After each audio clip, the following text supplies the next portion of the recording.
Écoutez cette vidéo. J'ai fait une vidéo où je vous dis que c'est à chaque enfant, chaque personne de laisser un héritage à ses enfants. C'est à chaque parent de laisser un héritage à ses enfants.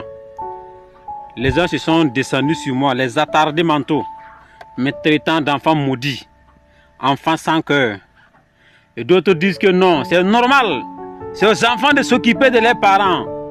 Oui, on a attendu ça depuis belle lurette. Mais imaginez un instant.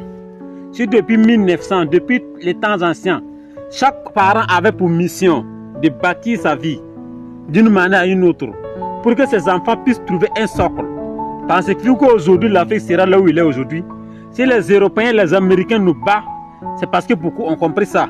Il y a des intrigues familiales qui traversent des siècles, parce qu'il y a des gens qui ont compris qu'on doit laisser un héritage aux enfants, et non en s'asseyant, en attendant, en agriffant sur les petites victoires des enfants là. Ils ont pris confiance qu'ils doivent bâtir quelque chose pour laisser aux enfants. Et quand vous avez cet état d'esprit, votre famille va progresser de génération en génération.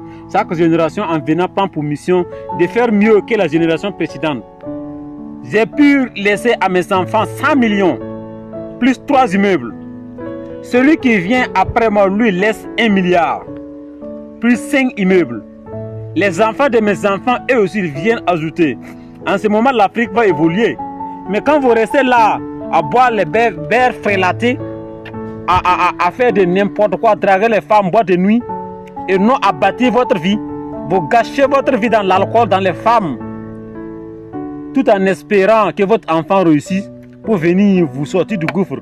Mais si l'enfant prend ton exemple, quel sera votre avenir? Quel sera l'avenir de votre famille? Si toi, ton enfant prend ton exemple, à partir de 25 ans déjà, il commence à prendre des œufs au hasard, en espérant que ces œufs-là puissent venir le sauver. Et combien de personnes ont attendu le succès de leurs enfants? Ils sont morts. C'est 20 ans après les enfants ont réussi. Combien de personnes même ont 20 enfants, 40 enfants, mais aucun des enfants là ont réussi. Donc prenez conscience que c'est un état d'esprit la réussite. Et si vous incarnez, c'est une culture. Et ce sont des codes. Si vous l'incarnez, vous allez réussir. Vous allez bâtir un empire qui va traverser le temps. Donc, prenez conscience de cela. Battez-vous comme il se doit. Mais ayez pour mission de laisser quelque chose de consistant à vos enfants. C'est très très important.